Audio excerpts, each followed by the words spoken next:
आज आपण बघणार आहोत महाराष्ट्रातील एकाच नावाचे किंवा सारख्या नावाचे तालुके कोणत्या जिल्ह्यांमध्ये आहे.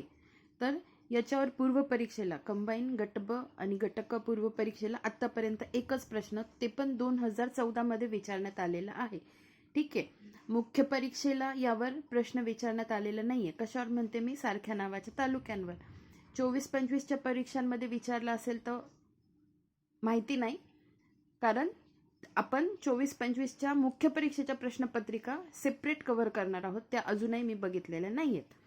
तर बघा, आपण याच्या जोड्या लावून घेऊयात.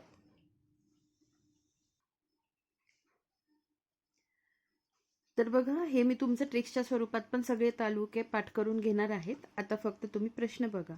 आता याच्यात आपल्याला एक जरी जोडी माहिती असेल, समजा ही कर्जत, रायगड आणि अहिल्यानगर. ठीक आहे. कर्जत हा तालुका रायगड आणि अहिल्यानगर या जिल्ह्यात आहे. तर ब चं एक म्हणजे ब चं एक ही एकच जोडी आहे. उत्तर आहे 3ऱ्या क्रमांकाचं. आपण बाकीचे तालुके बघून घेऊ. खेड हा तालुका रत्नागिरी आणि पुणे जिल्ह्यात आहे. कर्जत हा तालुका रायगड आणि अहमदनगर किंवा अहिल्यानगर जिल्ह्यात आहे. कळंब हा तालुका उस्मानाबाद आणि यवतमाळ जिल्ह्यात आहे. आणि नांदगाव हा तालुका नाशिक आणि अमरावती जिल्ह्यात आहे.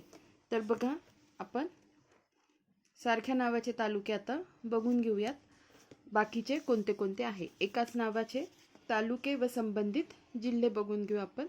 तर बघा, आधी वाचून घेऊया, मग त्याच्यानंतर मी तुम्हाला ट्रिक्स सांगते, त्यात तुम्ही एका बाजूला लिहून ठेवा. बघा, सारखे नाव असलेला तालुका आणि संबंधित जिल्हा.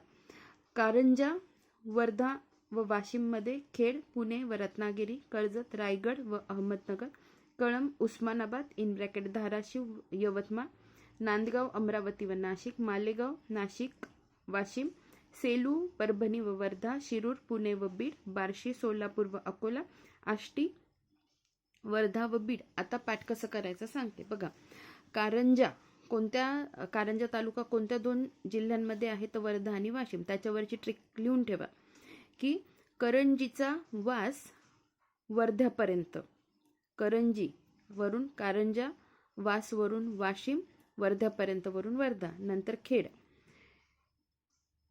पुणे आणि रत्नागिरी जिल्ह्यात. खेड्यातली रत्ना पुण्याला गेली.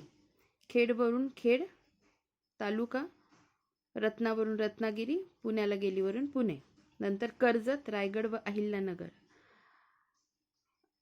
अहिल्या व राया नावाचा एक मुलगा आहे आणि अहिल्या नावाची त्याची बहीण आहे.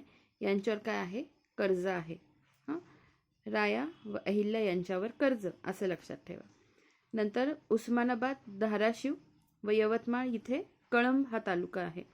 याचं उस्मान कळंबात ये अशी ट्रिक लक्षात ठेवा. उस्मान वरून उस्मान नावाची व्यक्ती, कळंब हे ठिकाण आणि ये वरून यवतमाळ. नंतर बघा, नांदगाव हे अमरावती व नाशिक, हे फक्त तुम्हाला लक्षात ठेवावं लागेल. नांदगाव अमरावतीमध्ये पण आहे आणि नाशिकमध्ये पण आहे. ठीक आहे. मालेगाव नाशिक व वाशिम हे लक्षात ठेवा. मालेशिम असं लक्षात ठेवा. मालेवरून मालेगाव, शिमवरून वाशिम आणि मालेशिम, शी वरून नाशिकचा शी. फक्त मालेशिम हा शब्द लक्षात ठेवा. मालेगाव, नाशिक आणि वाशिम असं लक्षात ठेवा. मालेशिम. नंतर सेलू, परभणी व वर्धा. सेलू नावाची एक मुलगी आहे आणि सेलू वर्ध्याला परतली. कळालं तुम्हाला? सेलू वरून सेलू हा तालुका, वर्धा वरून वर्धा जिल्हा आणि परभणी परतली वरून परभणी. शिरूर, पुणे व बीड. बी मध्ये शिरून पुण्याला जायचंय आपल्याला, पण कसं जायचं? बी मध्ये शिरून पुण्याला जायचं. बी वरून बीड, शिरून म्हणजे शिरूर आणि कुठे जायचंय? पुण्याला. पुणे हा जिल्हा. बार्शी एक लक्षात ठेवावं लागेल, सोलापूर व अकोलामध्ये. याच्यात 2 गोष्टी तुम्हाला फक्त नांदगाव अमरावती व नाशिकमध्ये आहे, बार्शी सोलापूर व अकोल्यामध्ये आहे, हे लक्षात ठेवावं लागेल. आष्टी हा तालुका वर्धा आणि बीडमध्ये, याचं लक्षात ठेवा. आष्टी बिर्धा असं लक्षात ठेवा. आष्टी मध्ये आष्टी हा तालुका, बिर्धा म्हणजे बीचा बीड आणि धाचा बिरधा. म्हणजे आपण काय घेतलंय, बीचा बी घेतलाय, वर्धाचा धा घेतलाय, बिरधा, आष्टी बिरधा असं लक्षात ठेवा. राहतील लक्षात? धन्यवाद.